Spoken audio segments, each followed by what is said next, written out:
Planetcrochet. This morning I'm going to show you how to do standing stitches. This will be done in UK terminology as well. You'll need your project. If you're changing colours you can do this, it's perfect for that. I'm just going to use this sample and start on any side. You will need a slip knot on your hook. To do a standing double crochet, as I said, slip knot on your hook,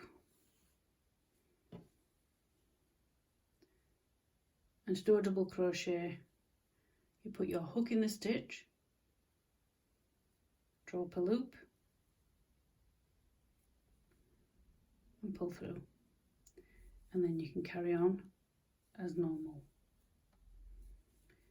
I found this way of doing stitches quite a few years ago. I did a cowl, I think it's called Sophie's cowl, I'm not 100% certain. Anyway, on there the lady did standing stitches. I've watched another YouTuber do standing stitches as well. I think it was the preferred way she liked to do it.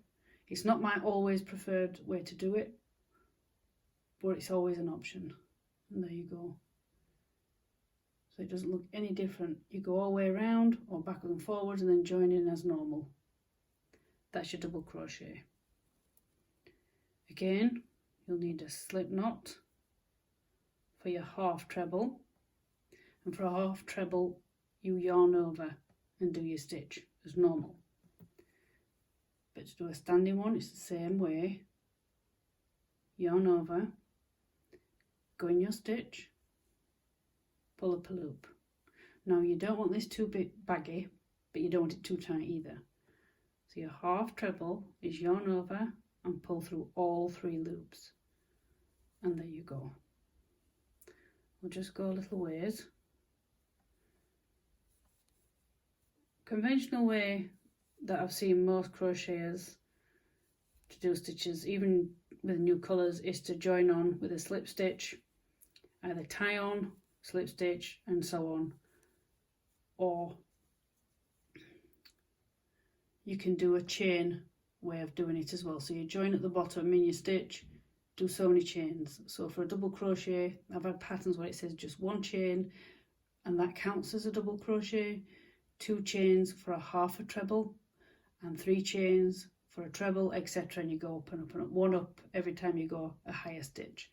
Me personally, on this, I'll show you on here, for a treble, which that's what this stitch is, I like to do 2, because I find if I do 3, and this is on most of my projects, if I do 3 it sticks out, it doesn't lay flat.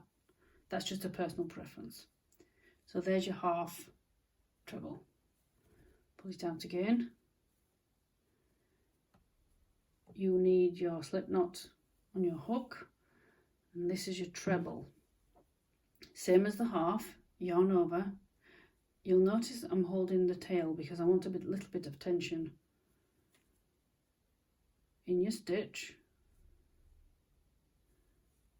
Pull your yarn through, so you've still again 3 loops on your hook, and then do your treble as normal.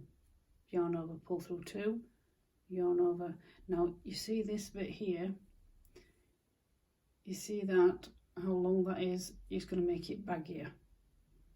With a bit of practice, see you've got a bigger hole, so take it out. I'm not saying I'm going to get it perfect now for the camera, but if I was doing this as a project, I don't want it too baggy.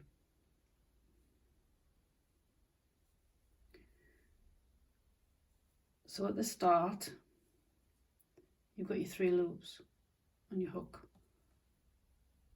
Hold the tail down so it's got some tension on it. It takes a bit of practice. Yarn over, pull through 2. Now it's at this point you do not, as I found out in the past, you don't want to overstretch between these 2. Yarn over and hold it with your thumb so it's not going anywhere. And then I'll do some treble, and then I'll show you what it looks like at the beginning. It's always going to be a little bit baggy,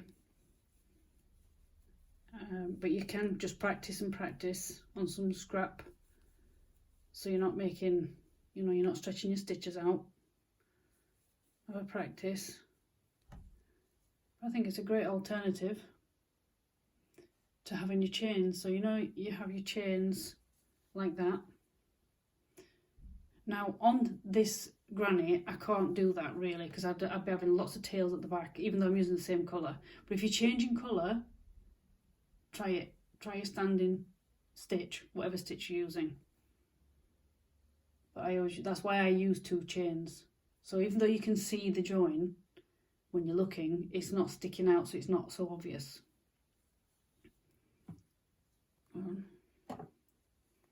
So yeah, it's a little bit baggy. You see, it's a little bit baggy, but that's not too bad. You can hide that when you've gone all the way around, if you're doing a square, and then you're joining as normal on the top. So if you were doing double treble, you yarn over twice.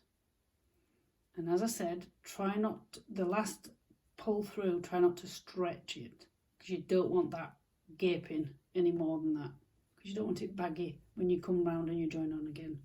You can cover that by your tail. You can tuck that in when you weave in. You can make it so it's not obvious.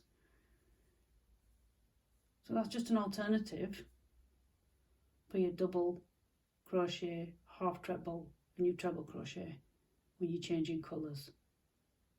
I found it eye-opening, because I didn't know it existed until I watched it on a video, because the Cal that I followed was on YouTube. Anyway, I hope you enjoyed that tutorial. Let me know in the comments below which is your favourite stitch, or did you find this interesting? Are you going to have a go? You can head over to my Instagram, Planetcrochet. You can share pictures on there with me if you like, and show me what you've been doing. Anyway, from me, it's a little bit dull today here in Yorkshire, but I'll catch you on another video. Bye for now.